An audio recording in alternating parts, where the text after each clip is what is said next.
இந்த வீடியோவில் நம்ம தசம எண்களை வகுத்தல் பற்றி பார்க்க போகிறோம்.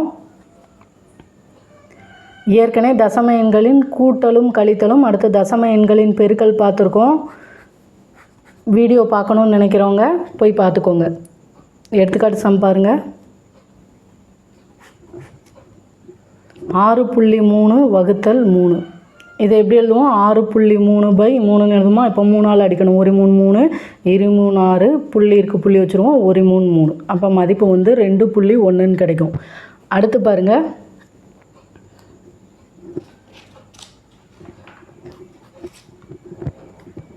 7.6 வகுத்தல் 2. இப்போ 7.6/2 போடுவோம். 2ஆல் அடிச்சோம். 1 2 2 2 6 புள்ளி வச்சுருவோம். மிச்சம் 1 எண் 2 16. இப்போ நமக்கு 3.8ன்னு கிடைக்கும். அடுத்து பாருங்கள், 7.26 வகுத்தல் 2. இப்போ 7.26/2 எழுதுவோம். 2ஆல் அடிக்கும்போது 1 2 2 2 6 புள்ளி மிச்சம் 1 6 2 12 3 2 6. இப்போ 3.63ன்னு வரும். அடுத்து மூணாவது பாருங்கள், 9.6 வகுத்தல் 8. 9.6/8. 8ஆல் அடிச்சோன்னா 1 8 8 1 8 8 புள்ளி வச்சுருவோம். மிச்சம் 1 2 8 16. அப்போ நமக்கு 1.2ன்னு கிடைக்கும். இப்போ கீழே புள்ளி இல்லாட்டி இப்படி நம்ம செஞ்சுக்கலாம். அப்படி கீழே புள்ளி இருந்ததுன்னா, சப்போஸ் 7.6 வகுத்தல் 0.2ன்னு இருந்ததுன்னா நம்ம இங்கே கீழே வந்து தசம எண் இல்லாமல் ஆக்கணும். அப்போ கீழே 10ஆல் பெருக்குவோம். கீழே 10ஆல் பெருக்கும்போது மேலேயும் 10ஆல் பெருக்குவோம். அப்போது நமக்கு இங்கே வந்து 76ன்னு போட்டு 0 சேர்ப்போம். ஒரு ஸ்தானம் தள்ளி புள்ளி வைக்கிறதுனால 76ன்னு கிடைக்கும். பை இங்கே 2 போட்டு 0 போடுவோம். இதுக்கு அங்கிட்டு புள்ளி வைக்கும்போது நமக்கு 2ன்னு வந்துடும். இப்போ நமக்கு 76/2ன்னு கிடைக்கும். அடித்தோம்னா 1 2 2 3 2 6 மிச்சம் 1 எண் 2 16. இப்போ நமக்கு 38ன்னு கிடைக்கும். அதாவது கீழே புள்ளி இல்லாட்டி நம்ம டைரெக்டாக அடிச்சுக்கலாம். கீழே புள்ளி இருந்ததுன்னா நமக்கு செய்கிறதுக்கு தோதான் கீழே 10ஆல் பெருக்குவோம். கீழே 10ஆல் பெருக்குனா கண்டிப்பாக நம்ம மேலேயும் 10ஆல் பெருக்கணும். சப்போஸ் கீழே 100ஆல் பெருக்குனா நம்ம மேலேயும் 100ஆல் பெருக்கணும். இதை ஞாபகம் வச்சுக்கோங்க.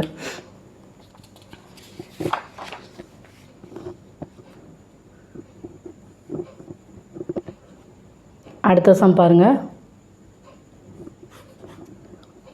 1.5 லிட்டர் அளவுள்ள கரும்புச்சாறு ஆனது 5 பேருக்கு சமமாக பங்கிட வேண்டுமெனில் ஒவ்வொருவருக்கும் கிடைக்கும் கரும்புச்சாறின் அளவை காண்கன்னு சொல்லியிருக்காங்க.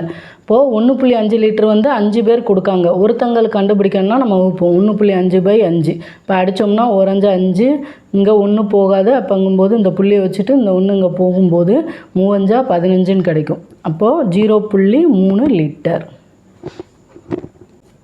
அடுத்து பாருங்கள், தசம எண்ணை மற்றொரு தசம எண்ணால் வகுக்க.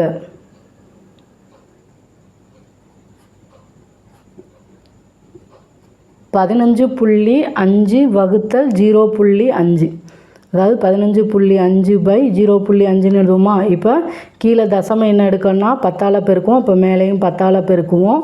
இப்போ 15 5 இந்த 0 போடுவோம். அடுத்து 5 போட்டு இந்த 0 போடுவோம். 2 இடத்துலையுமே ஒரு ஸ்தானம் தள்ளி புள்ளி இருக்கனால புள்ளி வைக்கும்போது இந்த 0 கேன்சல் ஆகுது. இப்போ 5ஆல் அடித்தோன்னா 1 5 5 3 5 15 1 5 5 நமக்கு 31ன்னு கிடைக்கும். இப்படியும் செய்யலாம். அப்படி இல்லாட்டி 15.5 வகுத்தல் 0.5 தானே. 15 புள்ளி எடுத்துகிட்டு 155ன்னு எழுதுவோம். ஒரு ஸ்தானம் புள்ளி இருக்கனால நம்ம 155/10ன்னு போடுவோம். வகுத்தல் 0.5 நம்ம 5/10ன்னு எழுதலாமா?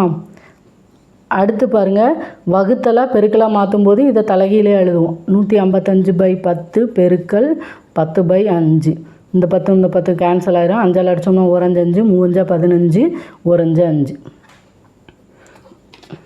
நம்ம எந்த மெத்தட்லனாலும் செய்யலாம். எந்த மெத்தட் ஈஸியாக இருக்கோ அதை பார்த்து செஞ்சுக்கோங்க. அடுத்து பாருங்கள், 62.5 வகுத்தல் 0.25. இப்போ புள்ளி எடுக்கணும்னா 625/10ன்னு எழுதுவோமா? வகுத்தல் இந்த புள்ளி எடுக்கணும்னா 25/100ன்னு எழுதுவோம். அடுத்து பாருங்கள், வகுத்தலை பெருக்கலாக மாற்றும்போது இது தலைகீழியாக மாறிடும். 625/10 × 100/25. இந்த ஒரு ஜீரோ இங்கே ஒரு ஜீரோ கேன்சல் ஆயிரும். இப்போது 5ஆல் அடிச்சோம்னா 5 25, 1 5, மிச்சம் 1, 2 10, மிச்சம் 2, 5 25. அடுத்து 5ஆல் அடிச்சோம்னா 1 5, 2 10, மிச்சம் 2, 5 25. 25 × 10னா நமக்கு 250ன்னு கிடைக்கும். அப்படி இல்லை அப்படின்னா நம்ம 62.5 வகுத்தல் 0.25ன்னு எழுதுவோம். இங்கே கீழே தான் கணக்கு பண்ணோம். கீழே வந்து 2 ஸ்தானம் தள்ளி புள்ளி இருக்கிறதுனால 100ஆல் பெருக்குவோம். அப்போ மேலேயும் 100ஆல் பெருக்குவோம். அப்போங்கும்போது நம்ம இதை எப்படி எழுதுவோம்? 625 2 0 போடுவோம். இங்கே ஒரு ஸ்தானம் தள்ளி புள்ளி இருக்கிறதுனால ஒரு ஸ்தானம் தள்ளி புள்ளி வச்சுட்டு இந்த 0 கேன்சல் ஆயிரும். இங்கே வந்து 25ன்னு வருமா? இப்போ 5ஆல் அடித்தோம்னா 5 25, 1 5, மிச்சம் 1, 2 10, மிச்சம் 2, 5 25, இந்த 0. அடுத்து 5ஆல் அடித்தோம்னா 2 10, மிச்சம் 2, 5 25, 0. நமக்கு 250ன்னு கிடைக்கும். உங்களுக்கு எந்த மாடல் ஈஸியாக இருக்கோ அதை பார்த்து செஞ்சுக்கோங்க.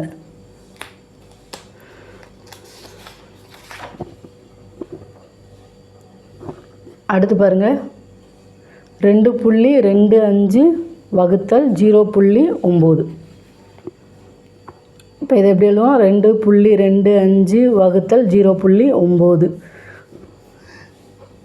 இப்போது கீழே வந்து புள்ளி எடுக்கும்போது கீழே வந்து 10ஆல் பெருக்கும். இப்போ மேலேயும் 10ஆல் பெருக்கணும். இதை 10ஆல் பெருக்கும்போது இந்த புள்ளி இந்த சைடு வரும். இப்போ 22.5 பை 9. இப்போ 9ஆல் அடித்தோம்னா 9 9, 9 18, மிச்சம் 4, 5 45. நமக்கு 2.5ன்னு கிடைக்கும்.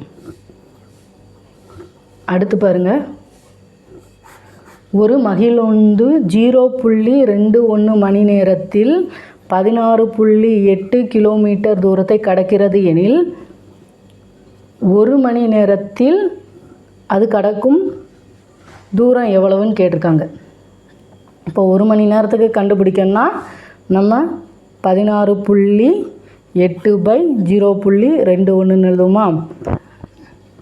இப்போ பாருங்கள், கீழே வந்து 2 ஸ்தானம் தள்ளி புள்ளி இருக்கப்போ நம்ம 100ஆல் பெருக்குவோம். இப்போ மேலே 100ஆல் பெருக்குவோம். இப்போ மேலே 100ஆல் பெருக்கும்போது இங்கே ஒரு ஸ்தானம் தள்ளி தானே புள்ளி இருக்கப்போ 16 8ன்னு போட்டுருவோம். 2 0 போடுவோம். ஒரு ஸ்தானம் தள்ளி புள்ளி வைக்கும்போது இங்கிட்டிருந்து கணக்கு பண்ணுவோம். அப்போ நமக்கு 1680ன்னு கிடைக்கும் பை 21. இப்போது நம்ம 3ஆல் அடித்தோம்னா 7 3 21, 5 3 15, மிச்சம் 1, 6 3 18, 0. 7ஆல் அடித்தோம்னா 1 7 7, 56, 0. இப்போ நமக்கு 1 மணி நேரத்தில் வந்து 80ன்னு கிடைக்கும். 80 கிலோமீட்டர்.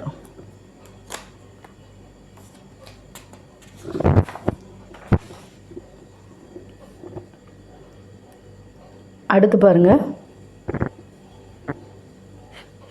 ஒரு ஒழுங்கு பலகோணத்தின் சுற்றளவு 17.5 சென்டிமீட்டர். ஒவ்வொரு பக்கத்தின் அளவு வந்து 2.5 சென்டிமீட்டர் எனில் அந்த பலகோணத்தில் எத்தனை பக்கங்கள் உள்ளனன்னு கேட்டிருக்காங்க. இதுக்கு ஃபார்முலா வந்து